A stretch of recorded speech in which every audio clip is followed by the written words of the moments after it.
Assalamualaikum warahmatullahi wabarakatuh. Pada tahun 1162, di antara Mongolia dan Siberia, lahir seorang pemimpin yang kejam dan penakluk sebagai raja dari segala raja. Seorang barbar yang brutal dan pendiri kekaisaran terbesar yang pernah ada di dunia. Namanya Genghis Khan. Genghis bersama dengan putra dan cucunya berperang dalam skala besar, dan hanya dalam waktu 25 tahun, tentara Mongol menaklukkan lebih banyak wilayah daripada yang dilakukan Romawi pada tahun 400-an. Pada saat kematiannya pada tahun 1227, Kekaisaran Mongol meluas dari Samudra Pasifik ke Laut Kaspia, mencakup sekitar 11 hingga 12 juta mil persegi, dan itu berukuran sama dengan benua Afrika dan lebih besar dari gabungan Amerika Serikat, Kanada, Meksiko, Amerika Tengah, dan Kepulauan Karibia, menjadikan Genghis Khan salah satu komandan militer paling sukses yang pernah dikenal oleh dunia. Genghis Khan dilahirkan dengan nama Temujin sekitar tahun 1162, anak sulung dari Yesugei, ketua suku Kiat. Sedangkan nama keluarga dari Yesugei adalah Borjigin. Temujin lahir di daerah pegunungan Burhan Khaldun, dekat dengan sungai Onon dan Herlen. Ibu Temujin bernama Hwelun, berasal dari suku Olkunut. Saat berumur 9 tahun, Temujin dikirim keluar dari sukunya karena ia akan dijodohkan kepada Borte. Ayah Temujin, Yesugei, meninggal karena diracuni oleh Tartar tepat pada saat ia pulang setelah mengantar Temujin ke suku Onggirat. Temujin pun dipanggil pulang untuk menemui ayahnya. Yesugei memberikan pesan kepada Temujin untuk membalaskan dendamnya dan menghancurkan Tatar pada masa depan. Kehidupan Temujin bertambah parah setelah hak kekuasaannya sebagai penerus kepala suku direbut oleh orang lain dengan alasan umur Temujin yang masih terlalu muda. Temujin dan keluarganya diusir dari sukunya karena ia ditakuti akan merebut kembali hak kekuasaannya atas suku Borjigin. Hidup Temujin dan keluarganya sangat menderita dengan perbekalan makan yang sangat terbatas. Ia dan adik-adiknya hidup dengan cara berburu. Pada saat ia menginjak dewasa, kepala suku Borjigin mengirimkan pasukan untuk membunuh Temujin.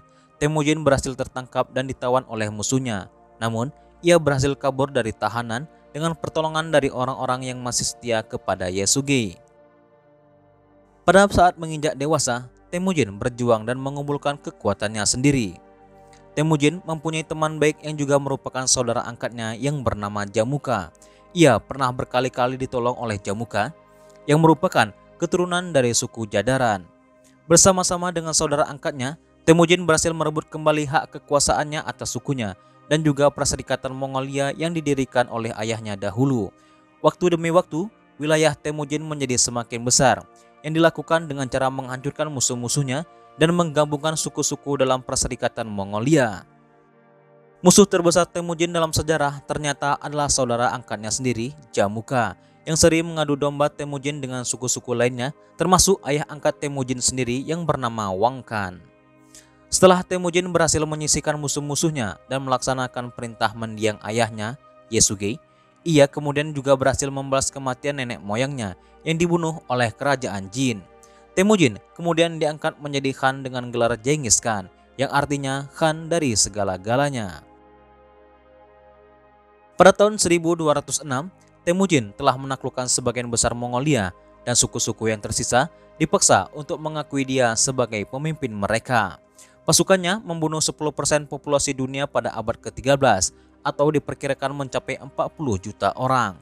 Kekaisaran Mongol yang dia pimpin memiliki luas hampir seperempat permukaan bumi.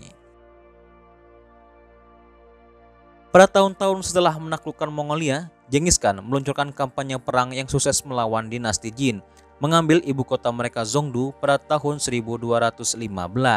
Dia kemudian mengalihkan perhatiannya ke barat, bergerak lebih ke dalam ke Asia Tengah. Pada tahun 1219, ia meluncurkan kampanye yang sukses melawan Shah Khawarizm yang dilaporkan dengan pasukan hingga 200.000 orang. Mengapa Genghis Khan merasa terdorong untuk meluncurkan kampanye perang? Hal itu diperdebatkan di antara para sejarawan. Namun apapun alasannya, penaklukannya yang cepat mengejutkan dunia pada abad pertengahan. Ia mengubah masyarakat Mongolia dari masyarakat yang berdasarkan suku menjadi masyarakat yang memiliki kemampuan menaklukkan dan menjalankan sebuah kerajaan. Dia merancam sistem hukum dan peraturan untuk menjalankan kerajaan Mongol. Genghis Khan mengatakan bahwa jarahan dari perang harus dibagi di antara pasukannya dan bersikeras mereka mengikuti rutinitas pelatihan yang kuat yang berfokus pada perburuan. Kebijakan seperti ini membantu menyatukan pasukannya bahkan ketika mereka berada jauh dari rumah. Genghis Khan memang dikenal karena kebrutalannya, tetapi disebutkan bahwa ia sering memerintahkan pasukannya untuk tidak menyakiti pengrajin dan meninggalkan para ulama serta menghormati orang-orang suci dari agama berbeda. Genghis Khan sendiri menganut sistem kepercayaan Shamanisme dari Mongolia. Diceritakan sebelum kematiannya, Genghis Khan yang sudah berumur tua dipaksa untuk memimpin pasukan guna menghancurkan kekhalifahan Abbasiyah untuk kesekian kalinya. Namun ketidakcakapan para pasukan dan sering melakukan mabuk-mabukan memperlemah pasukan militernya. Ia meninggal dalam perjalanan karena terjatuh dari kuda dan dirahasiakan oleh panglima-panglima setianya sampai musuh berhasil ditaklukkan. Yang lain berpendapat bahwa dia meninggal karena penyakit pernafasan. Jenazahnya dikembalikan ke Mongolia dan makamnya dikatakan relatif sederhana untuk seorang penguasa seperti dirinya. Dan lokasinya tidak diketahui hingga hari ini. Dikatakan juga Genghis Khan dimakamkan tanpa tanda sesuai adat sukunya di suatu tempat di dekat tempat kelahirannya, yaitu dekat dengan Sungai Onon dan pegunungan Khenti di Mongolia Utara. Legenda bercerita bahwa ada pengawal makam yang membunuh siapapun dan apapun yang mereka temui untuk menyembunyikan lokasi situs pemakaman Genghis Khan, dan sebuah sungai dialirkan di atas makam Genghis Khan agar tidak mudah ditemukan. Sebelum kematiannya, Genghis Khan memberikan kepemimpinan tertinggi kepada putranya Ogedei yang menguasai sebagian besar Asia Timur termasuk Cina. Sisa kekaisaran Mongol dibagi di antara putra-putranya yang lain. Putra Genghis Khan Chagatai mengambil alih Asia Tengah dan Iran Utara. Tolui sebagai yang termuda menerima wilayah kecil di dekat tanah air Mongol. Jochi menguasai Rusia modern dan membentuk gerombolan emas. Jochi tewas setelah dibunuh sebelum kematian Genghis Khan. Ekspansi kekaisaran Mongol berlanjut dan mencapai puncaknya di bawah kepemimpinan Ogedei Khan. Tentara Mongol akhirnya menyerbu Persia, dinasti Song di Cina Selatan dan Balkan. Pada tahun 1241, Ogedei meninggal tepat ketika pasukan Mongol mencapai gerbang Wina, Austria. Komandan utama yang mendapat kabar kematiannya menarik mundur pasukan untuk kembali pulang ke Mongolia. Di antara banyak keturunan Genghis Khan adalah Kubilai Khan yang merupakan putra dari Tolui. Pada saat muda, Kubilai memiliki minat yang kuat pada peradaban Cina dan sepanjang hidupnya berbuat banyak untuk memasukkan adat dan budaya Cina ke dalam pemerintahan Mongol. Kubilai menjadi terkenal pada tahun 1251 ketika kakak tertuanya Mongkei menjadi Khan dari Kekaisaran Mongol dan menempatkan Kubilai sebagai gubernur wilayah selatan.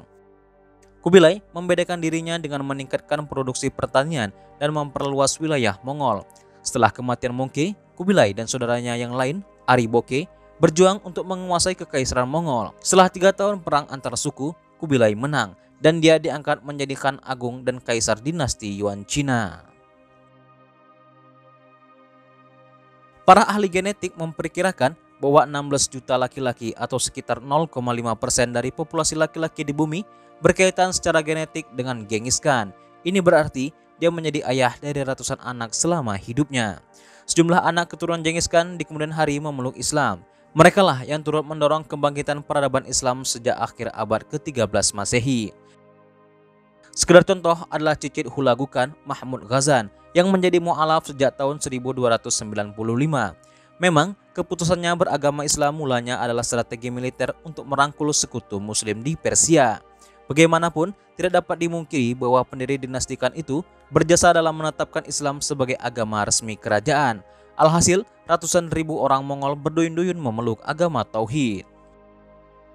Contoh lainnya adalah Berke Khan. Salah seorang cucu Genghis Khan itu merupakan kaisar Mongol pertama yang beragama Islam. Pada tahun 1250, putra Jochi Khan tersebut mengikrarkan 2 kalimat syahadat di hadapan seorang sufi tarekat Kubrawiyah, Syekh Syafruddin Bakarzi. Berbeda dengan Ghazan yang memusuhi Mamluk, ia bersekutu dengan dinasti Muslim yang berpusat di Mesir itu. Aliansi ini bertujuan melawan pasukan Hulagu Khan pada tahun 1262. Itulah sejarah singkat tentang kehidupan Genghis Khan, salah seorang raja yang pernah menguasai seperempat dunia di abad ke-13. Semoga kisah ini dapat menambah wawasan kita dalam mengenal sejarah-sejarah yang berkenaan dengan sejarah peradaban Islam. Wallahu a'lam bishawab.